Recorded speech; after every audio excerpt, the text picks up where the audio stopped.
तरतिया अरे पहाड़ दिन भयो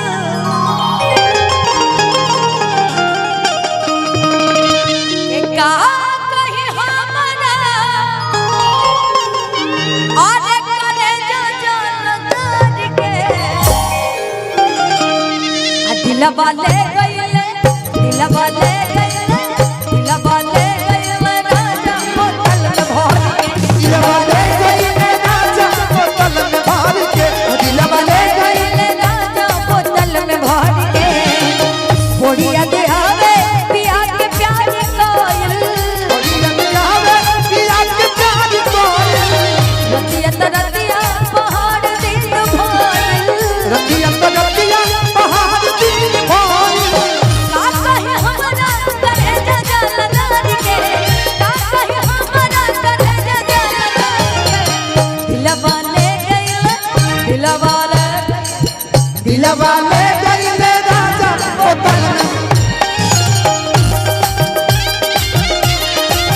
दिलवा ले गइले राजा बोतल में भर के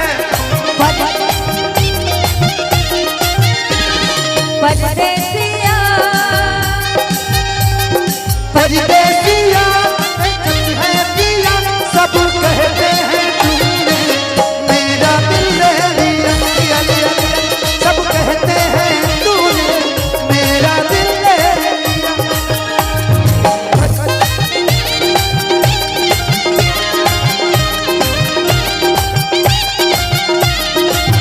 जाए के बेड़िया तुम्हारिया के छकने फिर कब आईबा बलमुआ से पूछने हेलो दूर दूर मत रहिए देखिए ठीक रहेगा ऐसे हमारे लिए भी ठीक रहेगा आपके लिए भी ठीक रहेगा आप इशारा समझिए अच्छा हाँ के जाए के बेड़ी दुआरिया के छकनी अब फिर कब आईबा बलमुआ से पूछने ज्योति जी इसके बाद मैं एक मैं गाना गाऊंगा मेरा मिजाज बिल्कुल अलग दिखेगा बिल्कुल आपका दिखना चाहिए हमरा पता है क्यों और उसमें आप कोऑपरेट कीजिए इस गाने के बाद लेकिन बोलना पड़ेगा आपको बनारस के हैं तो सॉरी लखनऊ यूपी के हैं तो आपको बोलना पड़ेगा क्या बोलना उसी अंदाज में अभी गा लीजिए पहले अच्छा हम जाने के बेरिया तुम्हारिया के छेकानी फिर कब वही बलमुआ से पूछनी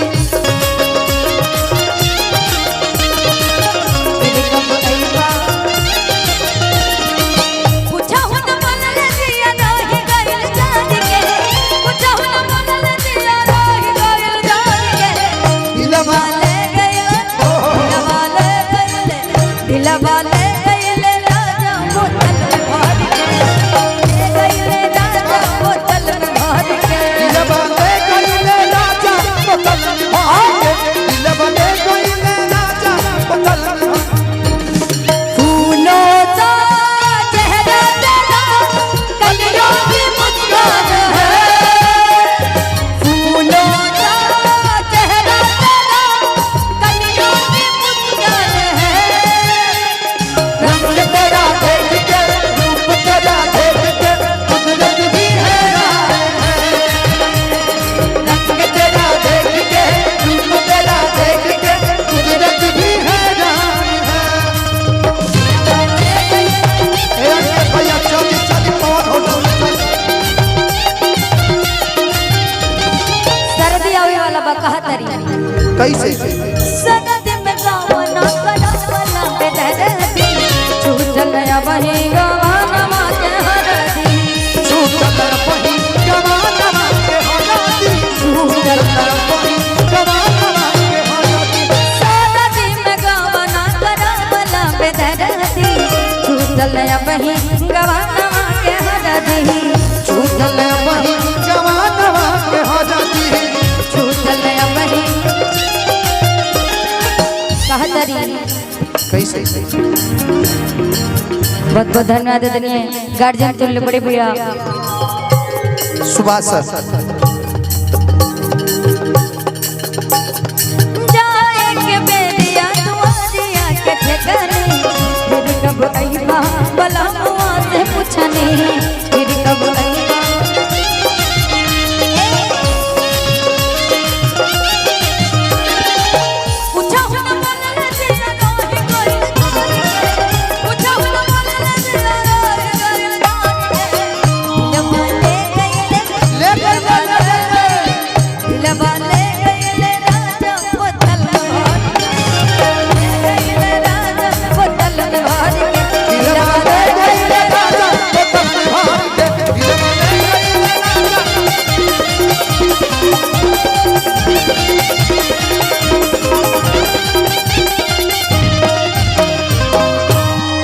बहुत सुंदर। एक गीत